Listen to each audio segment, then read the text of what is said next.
देवाधिदेव भगवान शंकर का स्मरण होते ही एक वाक्य स्मरण में जुड़ जाता है, सत्यम शिवम सुंदरम। अर्थात जहां सत्य है वहीं शिव हैं, और जहां शिव हैं वहीं सौंदर्य भी है। सौंदर्य की चर्चा आते ही अनायास ही स्मरण में आता है हिमाचल प्रदेश यानी देवभूमि।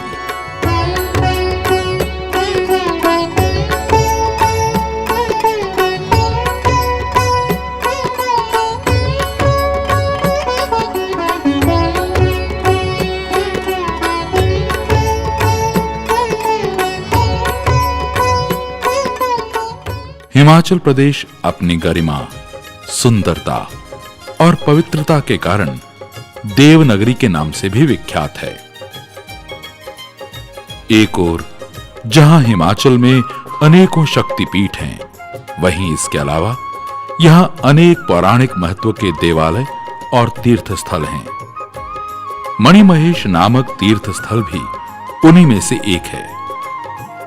तो आइए भक्तजनों चलते हैं शिवनगरी मणिमहेश तीर्थ स्थल की यात्रा पर। चल बुझंदे मणिमहेसा, चल बुझंदे मणिमहेसा, कजो हीरा जन्म गवाना, बार बार नहीं मिलना छोड़ा, मिट्टी बिच मिल जाना हो, बार बार नहीं मिलना छोड़ा, मिट्टी बिच मिल जाना हो। मणिमहेश तीर्थ स्थल की शुभ यात्रा का आरंभ होता है जिला चंबा से। भारत के उत्तर पश्चिम भाग में स्थित हिमाचल प्रदेश के जिला चंबा पहुंचने के लिए तीर्थयात्री अपनी अपनी सुविधा के अनुसार मार्ग चुनते हैं। वैसे चंबा एक अत्यंत ही प्रसिद्ध पर्यटन स्थल है, इसीलिए यहां तक पहुंचने में किसी भी प्रकार की असुविधा का सामना नहीं करना पड़ता। जम्मू कश्मीर की तरफ से आने वाले तीर्थयात्री वाया भांदल होकर तथा हिमाचल निवासी वाया जोत होकर चंबा पहुंचते हैं, जबकि पंजाब तथा देश के दूसरे भागों से आने वाले लोग हिमाचल के निकटतम एकमात्र रेलवे स्टेशन पठानकोट पहुंचते हैं, जहां से चंबा शहर 120 किलोमीटर की दूरी पर है और ये सफर सड़क मार्ग द्वारा तकरीबन 2.5-3 घंटों में तय किया जा सकता है। 4 दिना दी जिंदड़ी, 4 दिना दी जिंदड़ी, कज कीमती वक्त गवाना, पल दो पल दा विसानी जिंदड़िए, सब इथू रही जाना, पल दो पल दा विसानी जिंदड़िए, सब इथू रही जाना। चल बुझंदे मणिमहेसा, चल बुझंदे मणिमहेसा, कजो हीरा जन्म गवाना। पठानकोट से चंबा तक का सफर बहुत ही रमणीक एवं उन्माद भरा होता है। ऊंची धौलाधार पर्वत श्रृंखला, घुमावदार सड़क, हरी भरी घाटियां और साथ में कल कल बहती रावी नदी, जिसका सुंदर दृश्य देखते ही बनता है। सुंदर हरी भरी वादियों में चंबा तक का सफर कब खत्म हो जाता है कुछ पता ही नहीं चलता और श्रद्धालु अपने पहले पड़ाव यानी पहुंचते हैं चंबा शहर में।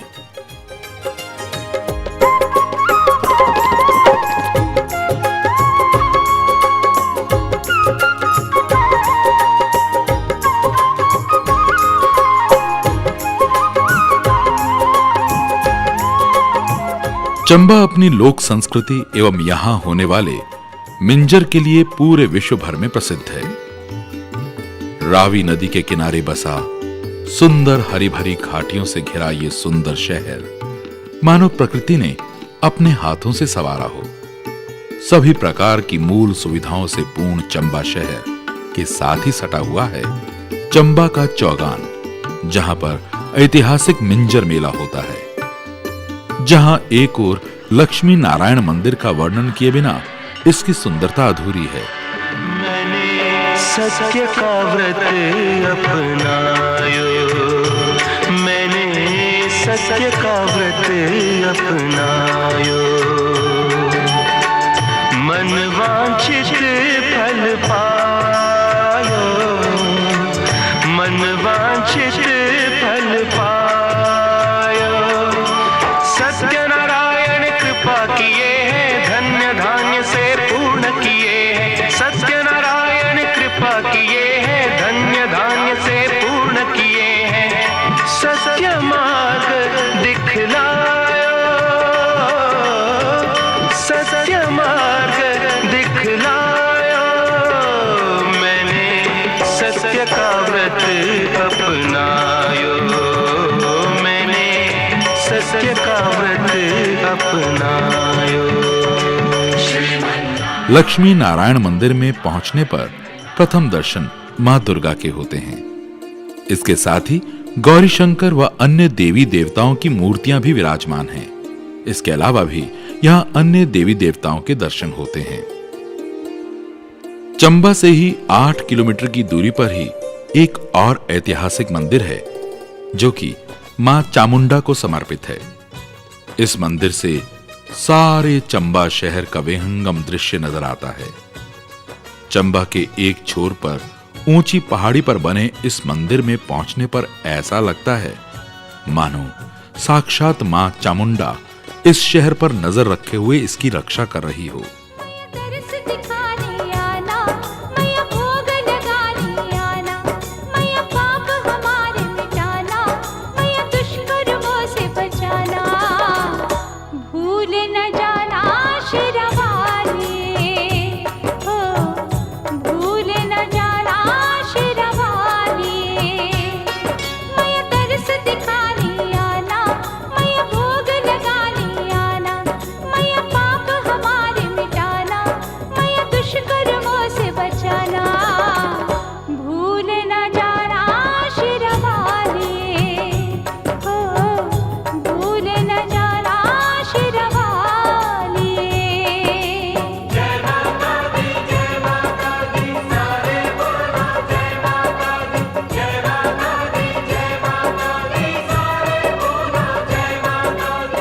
तीर्थ यात्री मां चामुंडा के दर्शन और आशीर्वाद के पश्चात यहाँ की सुंदरता का पूरा आनंद लेने के लिए कुछ घंटे यहीं गुजारना पसंद करते हैं। दूर दूर तक जहां तक भी आपकी नजरें जा सकती हैं, चंबा की सुंदरता ही दिखलाई देती है।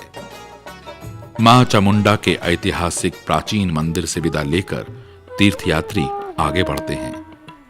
इनका अगला पड़ाव होगा भरमौर, जो कि चंबा से लगभग 64 किलोमीटर की दूरी पर है। चंबा से भरमौर तक का सफर भी कम रोमांचक नहीं है। बहुत से तीर्थ यात्री चंबा से मणिमहेश तक पैदल ही यात्रा करते हैं।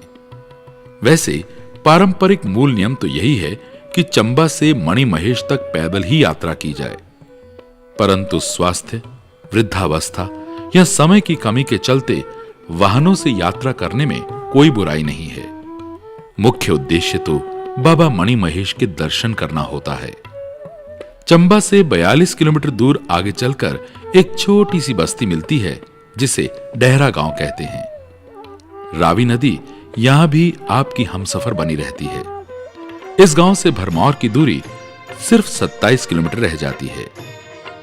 शिव जी के दर्शन की अभिलाषा मन में लिए सभी शिव भक्त अब और आगे बढ़ जाते हैं। शंकर की माया, कहीं धूप है कहीं छाया। दुनिया है शंकर की माया, कहीं धूप है कहीं छाया।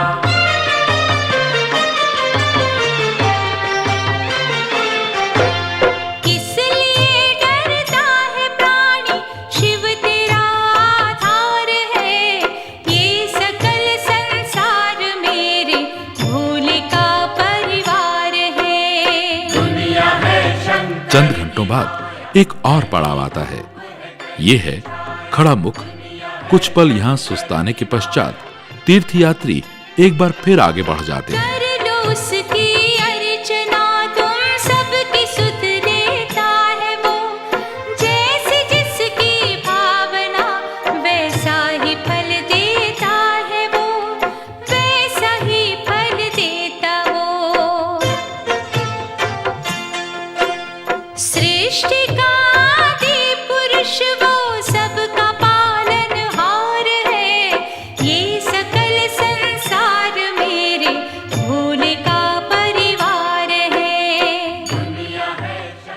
और इसके बाद अगला पड़ाव आता है लाहला। और लाहला वही स्थान है जहां से प्रथम दर्शन होते हैं भरमौरी कैलाश मणि महेश के। यहीं से श्रद्धालुओं को, भक्तजनों को कैलाश का प्रथम दर्शन होता है। श्रद्धालु यहां से अपने आराध्य देव स्थान की झलक पाकर भाव विभोर उठते हैं।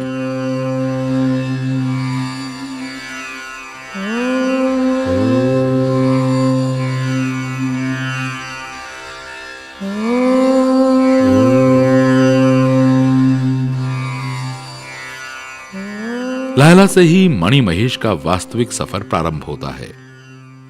भरमौरी कैलाश को मन ही मन प्रणाम करके शिव भक्त आगे प्रस्थान कर जाते हैं।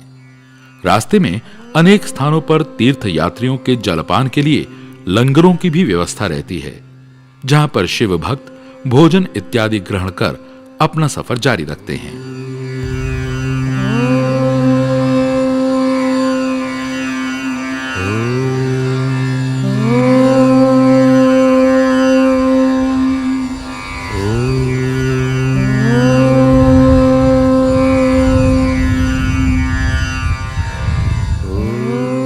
भरमौर के ही रास्ते में हमें हिमाचल की शान यानी सेब के बागीचे भी देखने को मिलते हैं। सुंदर वादियों का नजारा लेते हुए अंततः यात्री पहुंचते हैं भरमौर।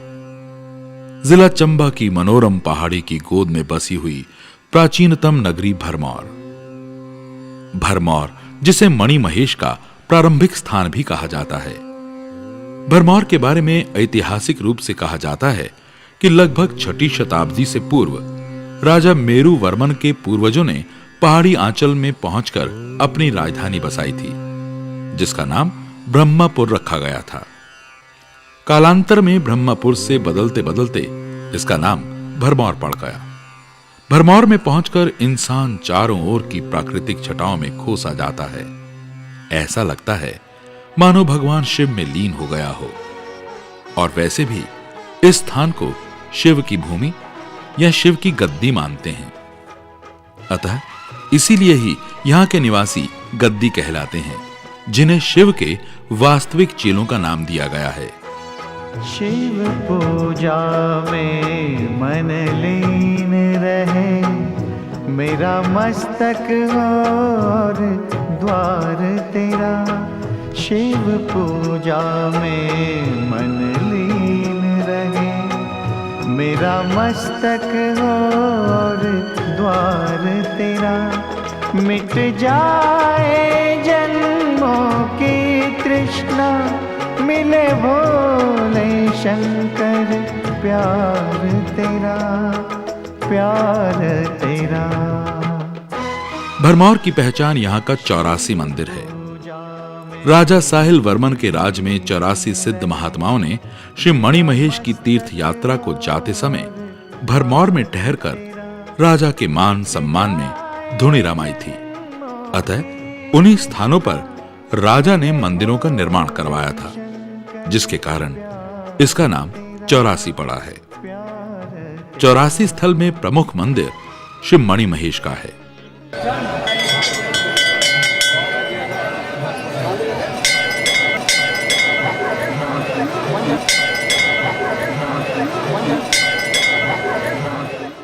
परिसर में ही लक्षणा देवी मंदिर है, जो राजा मेरू वर्मा के राज्य काल में 7वीं शताब्दी में बना है। इसके साथ साथ नरसिंह मंदिर, गणेश तथा धर्मेश्वर महादेव के भी मंदिर हैं। कहते हिंदुस्तान के अंदर में ये धर्मराज जी का एक ही मंदिर है। और जो इतिहासकार हुए हैं उनका अपना अपना लेख है। कोई कभी का बताता है तो कोई कभी का बताता है, लेकिन सही स्थिति इसकी सतयुग की है। तो ये धर्मराज जी का नवनाथ 84 सिद्धों से संबंधित होने के साथ धर्मराज जी आए थे, फिर यहाँ स्थापित हुए हैं। हिंदुस्तान के अंदर ये एक ही मठ है, एक ही जगह है धर्मराज जी की, दूसरी कोई जगह नहीं। तो ये जगह जो है शिव भूमि कहलाई, कैलाश की भूमि कहलाई है। यहाँ से 26 किलोमीटर कैलाश है, जिसको मणि महेश कहते हैं। रात को वहाँ दर्शन भी हो जाते हैं। भाग्यशाली अगर रुकता हो, जागता हो, तो मणि के दर्शन भी हो जाते हैं। और इस साल तो बहुत खुले दर्शन हुए। जो भी यात्री आ रहे हैं वो बता रहे हैं कि बहुत खुले दर्शन हो रहे हैं। अब रही बात दूसरी, तो कहते हैं कि ऋतम पिबंतो सुकृतस्य लोकी गुहं प्रविष्टो परमे प्रालब्धे छाया तपो ब्रह्म विदो वदन्ति पंचांगने चित्रनाचिकेता। समय अपना काम करता है, समय बलवान है, लौकिक भाषा में भी कहते हैं समय अपना काम करता है। इस जगह की भी जैसा जैसा समय होता गया वैसे वैसे इसका उत्थान और पतन भी होता गया। संसार के अंदर शैल ब्रह्मा नाम का एक राजा आया था, जिसकी शिवजी महाराज ने कोर्ट ठीक की थी। उन्होंने फिर इन मंदिरों की स्थापना की, अपनी राजधानी यहाँ बनाई संसार के अंदर, 7वीं शताब्दी। उसके बाद में उनको आदेश हुआ कि यहाँ से अपनी राजधानी तुम ले जाओ, तो वो ले गए नीचे। फिर उन्होंने अपनी राजधानी अपनी लड़की के नाम से बसाई, जिसका नाम रखा चंबा, और उनकी लड़की का राजकुमारी का नाम था चंपावती, जिसकी समाधि भी है। फिर समय एक ऐसा आ गया कि सब खंडन मंडन हो गया था। अब इनका जीर्णोद्धार भी बहुत जरूरी था और एक सिद्ध भी कम थे। फिर उस समय के अंदर में वो एक सही समय न मैं बता सकता न कोई, कि तपस्वी जी महाराज श्री जयकृष्ण गिरि जी महाराज नागा बाबा जिनको कहते हैं और जिनकी यहाँ समाधि है, वो तपस्या करने यहाँ आए थे। कैलाशपति का उनको आदेश हुआ कि अब भरमौर का जीर्णोद्धार करो और भरमौर का उत्थान करो। तो आप जो हैं कैलाश से नीचे आए, यहाँ आकर के ये 10नामी अखाड़ा है, धर्मराज जी का स्थान भी है और इसको 10नामी अखाड़ा भी कहते हैं। तो समय जैसा जैसा पलटा खाता गया वैसे वैसे इस 84 का भी और इस कैलाश भूमि का भी उत्थान और पतन होता है। और धर्मराज जी का मंदिर जो है वो हिंदुस्तान के अंदर सिर्फ ये एक ही, कहते हैं मरने के बाद भी यहाँ हाजिरी लगती है। हाँ, आज भी प्रमाण है इस बात का। अगर कोई कहता है कि ऐसा नहीं है तो बैठे मेरे पास, प्रमाण मिलेगा उसको। आज भी ऐसा है। अब कैलाश के अंदर में बहुत से भगत ऐसे जाते हैं कि वहाँ कुछ नहीं है जी, पत्थर पड़े हैं, ऐसा वैसा। मैं कहता हूँ कि रात को जाकर के देखो, जागरण करके देखो। जिस लाइट की तलाश के अंदर में योगी भटकते, सारे भटकते, उस लाइट के दर्शन यहाँ होंगे। अब ये धर्मराज जी जो है ना, इनके सामने एक यंत्र बना हुआ है सीढ़ियों का, पहली सीढ़ी के ऊपर ही। कहते हैं कोई पुण्य आत्मा जब शरीर छोड़ती है तो उसको इस यंत्र पे लाके खड़ा किया जाता है। इससे नीचे जो है चित्रगुप्त, जो आपका और हमारा सबका लेखा जोखा लिखते रहते। जब यमदूत इस शरीर को पकड़ करके लाके उनके हवाले करते हैं तो वो खड़े होकर के चौपड़ा खोल के, जहाँ ये वो बना हुआ है बार सामने, वहाँ उस आत्मा को, जो पाप आत्माएं होती है या कोई और ऐसी होती है, उनको वहाँ खड़ा किया जाता है। वहाँ से वो उसका सुनाते हैं और पूछते हैं। धर्मराज दादा यहाँ से हुक्म करते हैं। ये 2.5 पौड़ी भी कहलाई है। इसको क्या कहते हैं? 2.5 पौड़ी भी कहते हैं। 84 लाख जोनियों की पौड़ी है और एक अधोगति की आत्मा की आदि पौड़ी जो है वो अधोगति आत्मा की पौड़ी है, जो अधोगति में जीव जाते। आदि उन्हीं आत्माओं के लिए हैं जो आपघात करके यानी आत्महत्याएं कर जाते हैं, ऐसा उनके लिए वो आदि पौड़ी है। फिर वो आत्माएं भटकती रहती है, जैसे अपने कहते हैं भूत हो गए, प्रेत हो गए, है ना। तो सामने है चित्रगुप्त जी, वहाँ से वो बताते हैं कि इस नाम का ये जीव आया है। यहाँ से धर्मराज जी उसके लिए फैसला सुनाते हैं और हुक्म करते हैं कि इनको इस जगह पे भेजा जाए। है धर्मराज जी की जगह हिंदुस्तान के अंदर एक ही है, बहुत चेतन है, मानो तो देव नहीं तो पत्थर। वैसे तो हिंदू संस्कृति बहुत सूक्ष्म से सूक्ष्म है और विशाल से विशाल है। अब 2 ही शब्दों के अंदर हर बात को खुलासा कर दिया, खत्म कर दिया। ए आत्मा है ब्रह्म, यही आत्मा को ब्रह्म समझ करके इसकी उपासना कर लो। तुम्हें किसी चीज की उपासना करने की आवश्यकता ही नहीं है।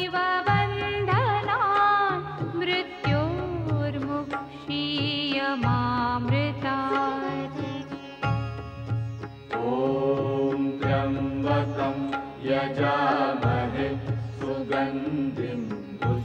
इसी 84 प्रांगण में पुरुष तपस्वी श्री जय कृष्ण गिरी जी की भी समाधि है। 84 मंदिर में इन दिनों श्रद्धालुओं की भीड़ से एक मेले का अनुभव होने लगता है। शिव भक्ति में लीन ये शिव भक्त भगवान शिव के डमरू को बजा रहा है, मानो आज डमरू भी कह रहा हो, भोले भोले भोले।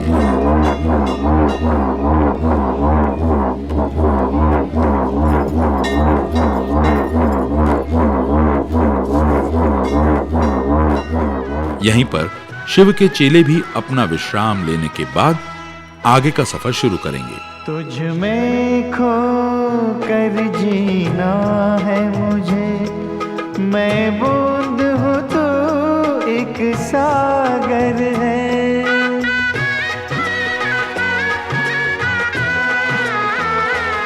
तुझ में खो कर जीना है मुझे, मैं बूंद हूँ तो एक सागर है।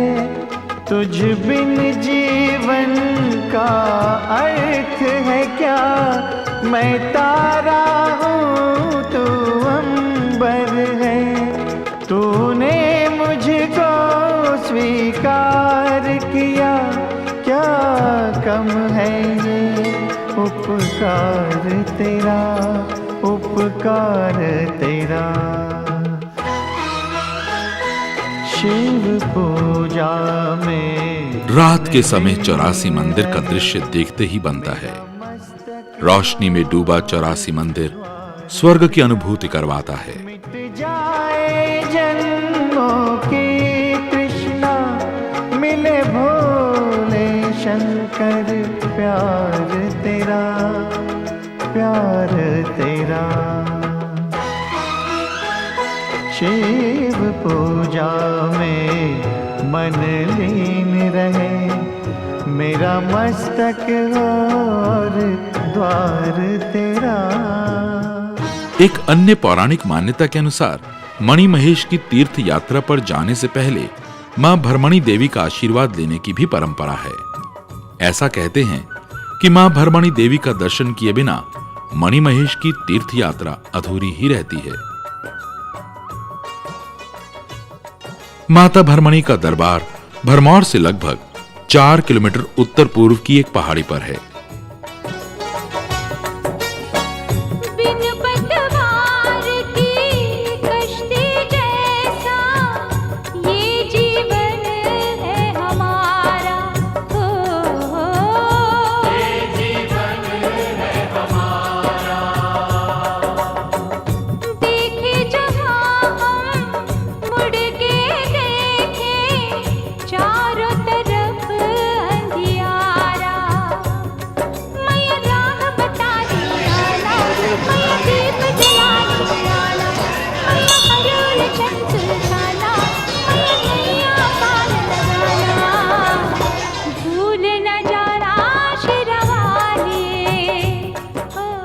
इनके दरबार में उपस्थिति दर्ज कराने वाले तीर्थयात्रियों की संख्या बहुत अधिक होती है।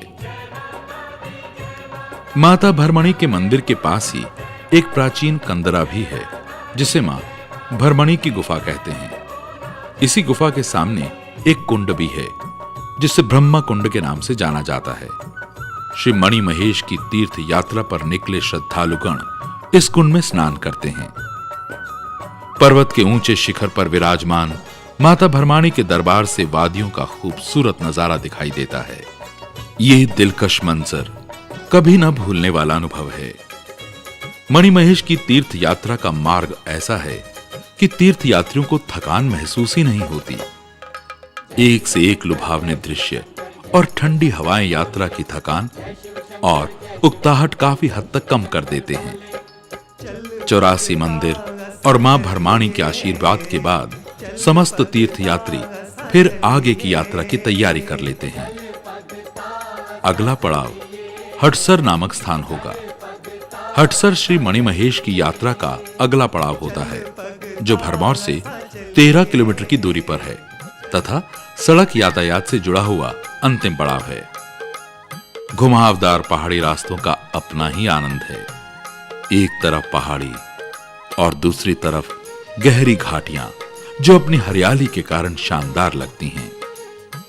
शिव भक्त श्री मणिमहेश का गुणगान करते हुए लगातार आगे बढ़ते रहते हैं। चल भगता चल मणि महेशा जाना जाना बोले शंभू जी दा दर्शन पाना हो, बोले शंभू जी दा दर्शन पाना हो। चल भगता चल मणि महेशा जाना जाना भोले शंभू जी दा दर्शन पाना,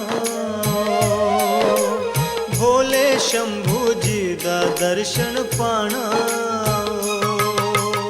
शिवजनों का अलौकिक आकर्षण तीर्थयात्रियों को अपनी तरफ चुंबक की तरह खींचता रहता है। हटसर के पश्चात आगे का रास्ता पैदल का रास्ता है। देश विदेश के शिव भक्त बड़ी श्रद्धा से यहां लंगरों का आयोजन करते हैं। इन लंगरों में सभी तीर्थयात्रियों के लिए खान पान की व्यवस्था होती है। तीर्थयात्रियों की सेवा में लंगरों के आयोजन की सुंदर परंपरा हमारी संस्कृति का एक अभिन्न हिस्सा है। देवता की पूजा के साथ साथ भक्तों का सत्कार एक तरह की पूजा ही है। हटसर के बाद का पैदल मार्ग लगभग 14 किलोमीटर लंबा है और लगातार चढ़ाई वाला है। हर हर महादेव के जय घोष करते हुए जब शिव भक्त इस मार्ग पर आगे बढ़ते हैं तब सारा माहौल शिवमय हो जाता है। देवी देवते सब दर्शन नू आंदे हो आंदे हो। तीनों की दी जय जयकार बुलांदे हो, तीनों की दी जय जयकार बुलांदे हो। देवी देवते सब दर्शन नू आंदे हो आंदे हो।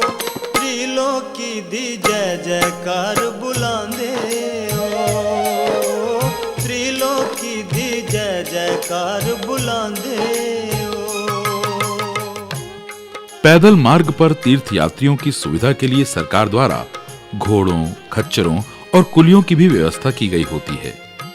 तीर्थयात्री मामूली सा शुल्क अदा करके इस अतिरिक्त सुविधा का भी लाभ उठा सकते हैं। हटसर से पैदल यात्रा का शुभ आरंभ करते हुए यात्री आगे बढ़ते हैं अपने अगले पड़ाव धनछो के लिए, जो हटसर से लगभग 6 किलोमीटर की दूरी पर है। आगे चलकर लगभग 1 किलोमीटर की दूरी पर यात्री पहुंचते हैं खड़ा नाला में। यहां पर भी लंगर तथा चाय पानी की उचित व्यवस्था होती है। यात्री यहां जलपान इत्यादि करने के पश्चात अपने सफर की ओर बढ़ते हैं और यहीं से शुरू होती है कठिन चढ़ाई, जिसे भोलेनाथ के भक्त हर हर महादेव कहते हुए चढ़ते जाते हैं और धनछो रह जाता है केवल 5 किलोमीटर। अपनी जरूरत का सामान उठाए यात्री कभी थक चूर कर विश्राम करते हुए शिव गुणगान करते हुए लगातार अपना सफर जारी रखते हैं। चल बुझंदे मणि भेसा चल बुझंदे मणि भेसा कजो हीरा जन्म गवाना जो हीरा जन्म गवाना हो, बार बार नहीं मिलना चोड़ा मिट्टी बिच मिल जाना हो। बार बार नहीं मिलना चोड़ा मिट्टी बिच मिल जाना हो। चल बुझंदे मणि भेसा चल बुझंदे मणि भेसा कजो हीरा जन्म गवाना जो हीरा जन्म गवाना हो, बार बार नहीं मिलना चोड़ा मिट्टी बिच मिल जाना हो। बार बार नहीं मिलना चोड़ा मिट्टी बिच मिल जाना हो।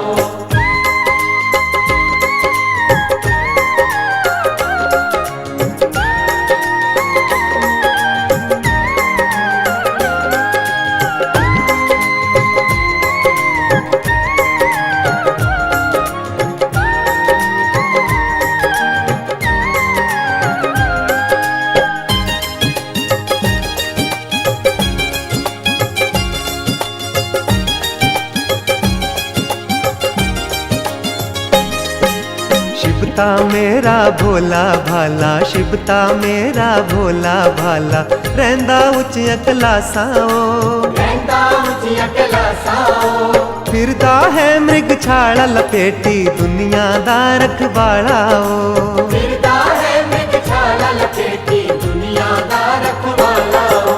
चल बुझंदे मणि मेसा, चल बुझंदे मणि मेसा, कजो हीरा जन्म गुआना बार बार नहीं मिलना चोला, मिट्टी बिच मिल जाना हो। बार बार नहीं मिलना चोला, मिट्टी बिच मिल जाना हो। खड़ा नाला से आगे की चढ़ाई कुछ कठिन है, क्योंकि यहाँ खड़ी चढ़ाई मिलती है। अपनी जरूरत का सारा सामान इत्यादि लेकर तीर्थयात्री खड़ी चढ़ाई चढ़ते रहते हैं। रास्ते में भी जगह जगह पर लंगर लगाया हुआ होता है। अब धनछो रह जाता है केवल 1 किलोमीटर दूर। 5 किलोमीटर की कठिन चढ़ाई चढ़ने के बाद यात्रियों को कुछ राहत मिलती है। आगे का रास्ता कुछ ढलानदार है और सामने देखने पर अपना पहला पड़ाव देख यात्री झूम उठते हैं। ये धनछो है। स्नान ध्यान डल झीला करना, स्नान ध्यान डल झीला करना, शिवां दा ध्यान लगाना शिवां दा ध्यान लगाना बरखा हटनी बदली छटनी, शिवां दा दर्शन पाना बरखा हटनी बदली छटनी, शिवां दा दर्शन पाना। चल बुझंदे मणि मेसा, चल बुझंदे मणि मेसा, कजो हीरा जन्म गुआना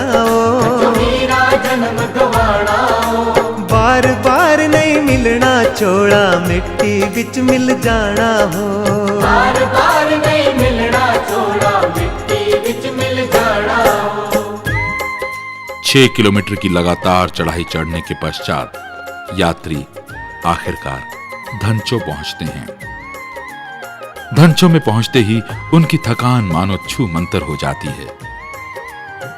यात्रियों के ठहरने के लिए चारों तरफ अनगिनत रंग बिरंगे तंबू लगे होते हैं। जगह जगह पर यात्रियों की सेवा में श्रद्धालुओं द्वारा लंगर आदि लगाया होता है।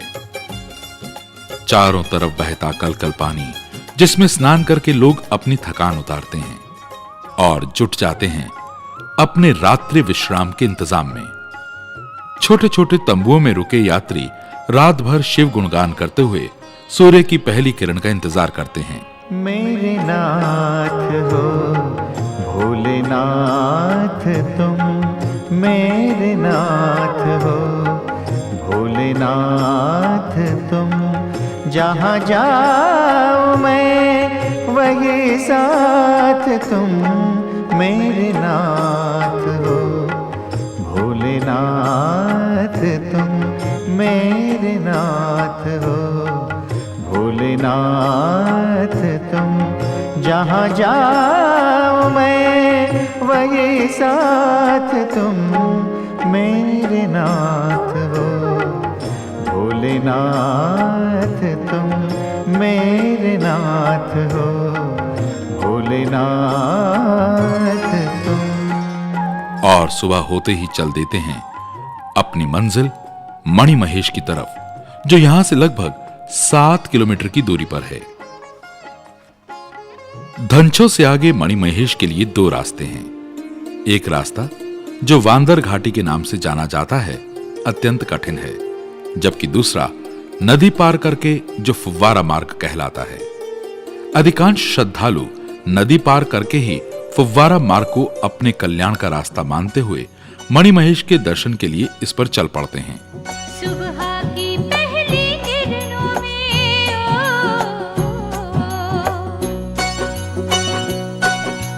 सुबह की पहली किरणों में शिव का रूप समाया, सुबह की पहली किरणों में शिव का रूप समाया, भोर भय जिसने भक्ति की उसने सब कुछ पाया, भोले बाबा तेरी जय हो, भोले बाबा तेरी जय हो, भोले बाबा। ये छोटे छोटे घर बच्चों ने खेल खेल में नहीं, बल्कि शिव भक्तों द्वारा एक पौराणिक मान्यता के तहत बनाए गए हैं। कहा जाता है कि जिनको अपना मकान बनाने की अभिलाषा होती है वे यहाँ पर प्रतीक के रूप में घर बनाते हैं। भगवान शिव उन अपने भक्तों की मनोकामना अवश्य पूरी करते हैं। आगे चलकर दर्शन होते हैं धनछो झरने के।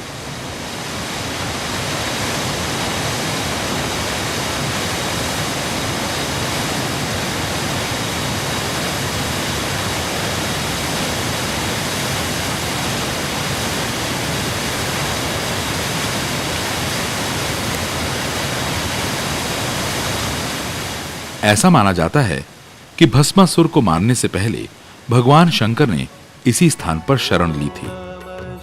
दर्शनों के उपरांत श्रद्धालु कमर बांध लेते हैं इस लंबे सफर की ओर, जो प्रारंभ होता है धनछो से। रास्ते में ही एक और महत्वपूर्ण स्थान आता है जिसे शिव के घराट कहा जाता है। घराट का अर्थ होता है आटा पीसने वाली चक्की। पहाड़ की चट्टान से कान लगाकर सुनने पर ऐसा अनुभव होता है मानो हजारों चक्कियां एक साथ घूम रही हों, जिनकी घरघराने की आवाज बिल्कुल साफ सुनाई देती है। भगवान शंकर की इस लीला को देखकर लोग धन्य हो उठते हैं। यहीं से पहाड़ी के अंतिम छोर पर दर्शन होते हैं पवित्र गौरीकुंड के, जिस तक पहुंचने के लिए यात्रियों को लगभग 4 किलोमीटर का सफर तय करना होगा।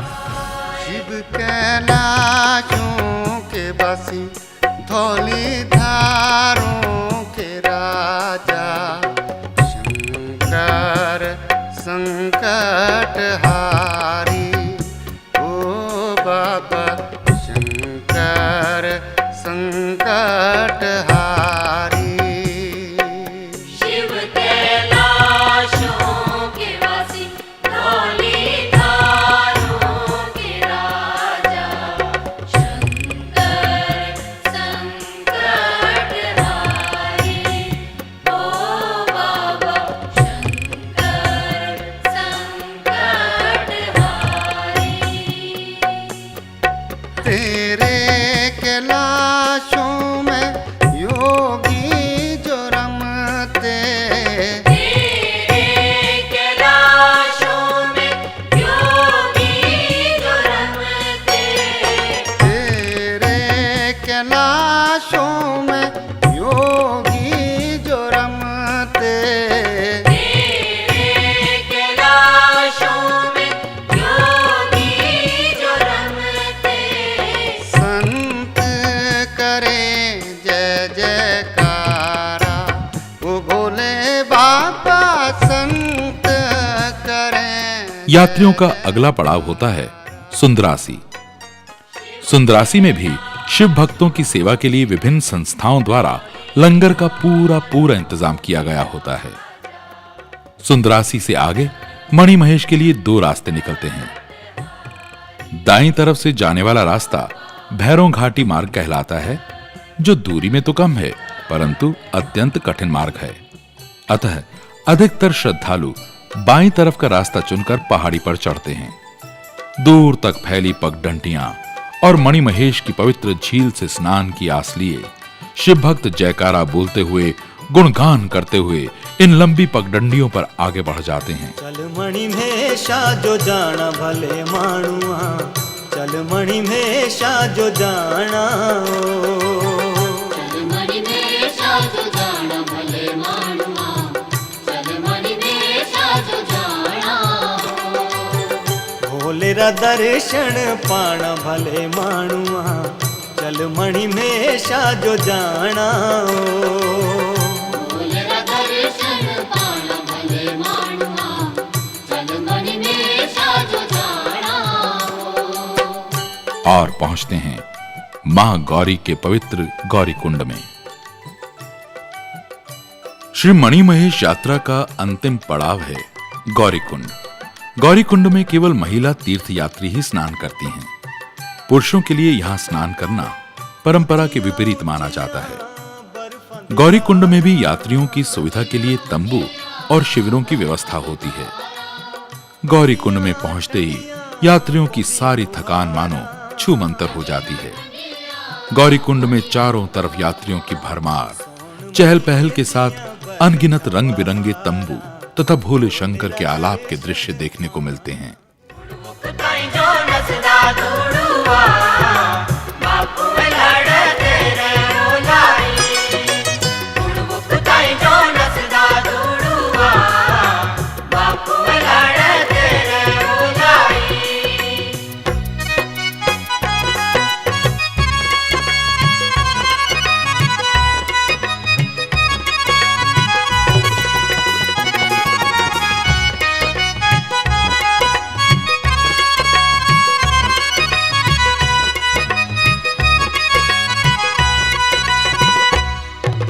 ರಿಡಿಯ ತರಿಡಿಯ ತುಡುವಲ ನಸರಾ ನಾಳೆ ಕೋಳೆ ಗೋರಾ ತೋಪದಿ ರಿಡಿಯ ತರಿಡಿಯ ತುಡುವಲ ನಸರಾ ನಾಳೆ ಕೋಳೆ ಗೋರಾ ತೋಪದಿ ಓರಿಡಿಯ ತರಿಡಿಯ ದುಡುಬಲ ನಸದ ನಾಳತ ಕೋಳೆ ಗೋರ ತೋಪದಿ ಗುಡುಮುಖ ತಾಯಿ ಜೋ ನಸದಾ ದುಡುವಾ ಬಾಪು ಲड़ते रहो लाई गुड़मुख ताई जो नसदा दुड़ुआ बापू लड़ते रहो लाई जगह जगह लंगर की व्यवस्था की गई होती है, जिसमें तीर्थ यात्रियों को शुद्ध वैष्णव भोजन परोसा जाता है। शिव करोत्री में स्नान के उपरांत यात्रीगण अपने अगले सफर के लिए बढ़ते हैं। यहां से उनकी मंजिल अर्थात मणि महेश का धाम केवल 1 किलोमीटर रह जाता है। उत्साह और भक्ति में डूबे शिव भक्त हर हर महादेव और जय शिव शंकर के जयकारों के साथ आगे बढ़ते रहते हैं। मणि महेश तीर्थ की दूरी जितनी कम होती जाती है, भक्तों की बेसब्री उतनी ही बढ़ती जाती है और भोले शंकर का गुणगान करते हुए यात्री झील की पहाड़ी पर चढ़ते हैं। चलो भोले बाबा के द्वारे सब दुख कटेंगे तुम्हारे। चलो भोले बाबा के द्वारे सब दुख कटेंगे तुम्हारे भोले बाबा भोले बाबा भोले बाबा भोले बाबा भोले बाबा भोले बाबा चलो भोले बाबा के द्वारे सब दुख कटेंगे तुम्हारे। चलो भोले बाबा के द्वारे सब दुख कटेंगे तुम्हारे आगे चलकर 13,500 फीट की ऊंचाई पर झील के पास यात्री पहुंच जाते हैं। झील के चारों तरफ पहाड़ी ढाल पर फैले हुए यात्रियों की चहल पहल के साथ अनेक रंग बिरंगे तंबू, हर तरफ शिव गुणगानों से गूंजता माहौल अत्यंत पवित्र और धार्मिक दिखाई देता है। और फिर शुरू होता है मणि महेश की पवित्र झील में स्नान का सिलसिला। दूर दूर से आए यात्रीगण इस पवित्र झील में स्नान करते हैं तथा झील के पवित्र जल को बर्तनों में भरकर अपने अपने घरों को ले जाते हैं। झील में स्नान के उपरांत झील के एक ओर विखंडित चट्टानी पथरीले किनारे पर स्थापित झंडियां, त्रिशूलों, मूर्तियों, रजत छड़ी और शिव शंकर की चौमुखी श्री पिंडी आदि से युक्त पूजा स्थल पर लोग पूजा करके चढ़ावा इत्यादि चढ़ाते हैं। पूजा अर्चना और चढ़ावे इत्यादि के पश्चात पवित्र झील की परिक्रमा करने की भी परंपरा है। पूजा स्थल से कुछ दूर झील के ही किनारे कुछ लोग अपनी अपनी मन्नतों के अनुसार भेड़ों की बलि भी चढ़ाते हैं। आखिर में वो शिव मुहूर्त आता है जब भगवान शिव के जाने माने चेले इस बर्फानी तथा गहरी झील को आपस में हाथ डालकर हर हर महादेव करते हुए पार करते हैं और स्नान करते हैं।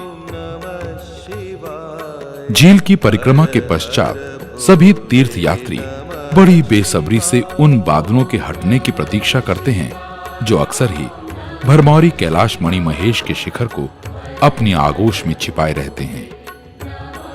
19,000 फुट ऊंचे इस अलौकिक शिखर पर घने बादलों और धुंध का छाया रहना साधारण बात है, परंतु दूर दूर से आए अनगिनत तीर्थ यात्रियों के लिए ये बादल इस वक्त किसी दुश्मन से कम नहीं होते जिन्होंने उनके प्यारे शिवजी के शिखर को छिपा रखा है।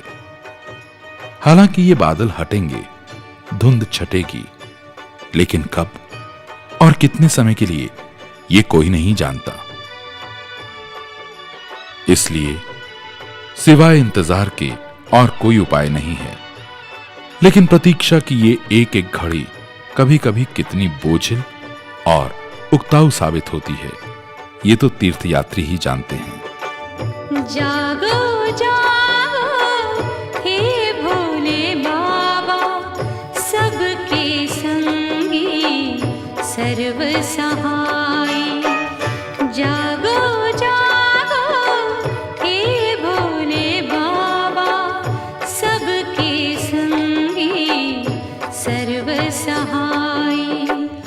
तुम्हें जगाने भोर की बेला, नील गगन से चल के आई। जागो जागो हे भोले बाबा, सबके संगी सर्व सहाय। नमः शिवाय, ओम नमः शिवाय, ओम नमः शिवाय, ओम नमः शिवाय।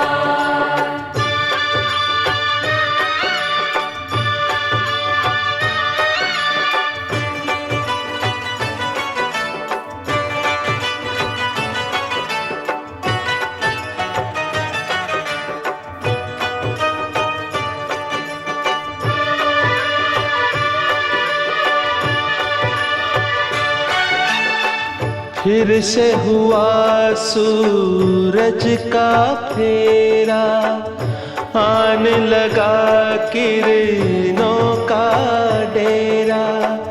बोलो हे कैलाश के जोगी, कब हम पे तेरी कृपा होगी। जय शिव शंभो नमो नमः, जय शिव शंभो नमो नमः।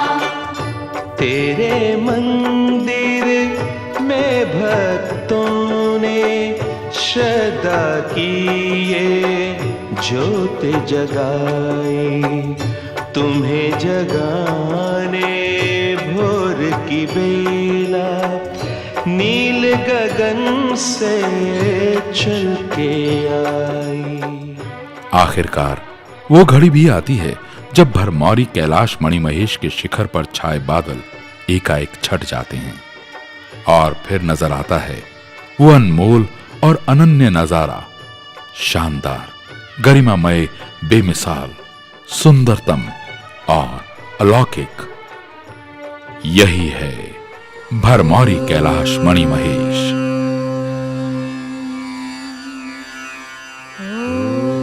इस परम पूज्य पर्वत शिखर के दर्शन होते ही वक्त जैसे ठहर जाता है। तीर्थ यात्रियों की सांसें मानो थम जाती हैं और आंखें एकटक उस स्वर्गिक पर्वत शिखर पर जम जाती हैं, जिसके दर्शनों का सौभाग्य भाग्यशालियों को ही प्राप्त होता है। कैलाश के दर्शन होते ही यात्री मानो साक्षात शिव के दर्शन कर लेते हैं। मणिमहेश के दर्शन करते ही तीर्थ यात्रियों की अभिलाषा पूरी हो जाती है। उनकी तीर्थ यात्रा सार्थक हो जाती है। अंतरात्मा की प्यास बुझ जाती है। शिव जी का आशीर्वाद मिलते ही भक्तजनों के समस्त कष्ट मिट जाते हैं। भोले बाबा अपने भक्तों की सभी पीड़ाएं हर लेते हैं। सदियों से चली आ रही अदृश्य व काल्पनिक मान्यताओं के आधार पर इस भरमौरी कैलाश श्री मणिमहेश तीर्थ के गुप्त रहस्य की वास्तविकता ये है कि साल में एक बार ठीक पूजा स्नान वाले दिन, यानी कि राधा अष्टमी के दिन, गगनचुंबी चोटी के कुछ नीचे बाईं तरफ प्राकृतिक रूप शिवलिंग नुमा चोटी खंड कटाव के ठीक बीचों बीच सूर्य निकलता है। उसी समय वहां प्रत्यक्ष रूप से मणि आभा का दर्शन होता है। ऐसा लगता है जैसे शिवलिंग नुमा भाग के ऊपर सचमुच मणि रखी हो। इस सूर्य प्रदत्त मणि की प्रत्यक्ष आभा केवल कुछ ही पल के लिए होती है और मणि की आभा समाप्त होकर धूप की रोशनी में विलीन हो जाती है।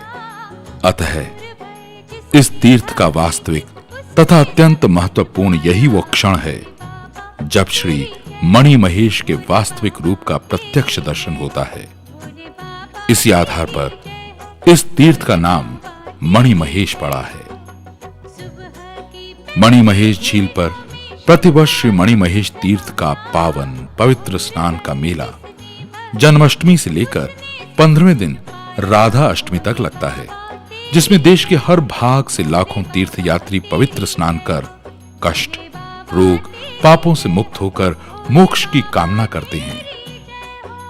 यहां झील पर प्रतिवर्ष मुख्य पावन पवित्र स्नान का समय जन्माष्टमी से 15वें दिन राधा अष्टमी को होता है। माना जाता है कि जो भी इस दिन इस पवित्र झील में स्नान करेगा उसे सभी प्रकार के पापों से मुक्ति मिलेगी। ना जाने कितनी ही सदियों से मणि महेश की इस पावन भूमि में तीर्थयात्रियों का आवागमन जारी है और न मालूम कब से भक्त लोग अपनी अगाध श्रद्धा और विश्वास लेकर इस पवित्र झील में स्नान करके अपना लोक परलोक, पाप, शोक, संताप और पीड़ा से मुक्ति पाते आ रहे हैं। श्री मणि महेश के दरबार से प्रत्येक तीर्थयात्री कुछ न कुछ लेकर ही जाता है। इसीलिए शिव भक्त यही प्रार्थना करते हैं कि उन्हें इस पावन भूमि मणि महेश की तीर्थ यात्रा का सुअवसर बार बार मिलता रहे। इसी मनोकामना के साथ शिव भक्त शिव गुणगान करते हुए अपने अपने घरों को लौट जाते हैं।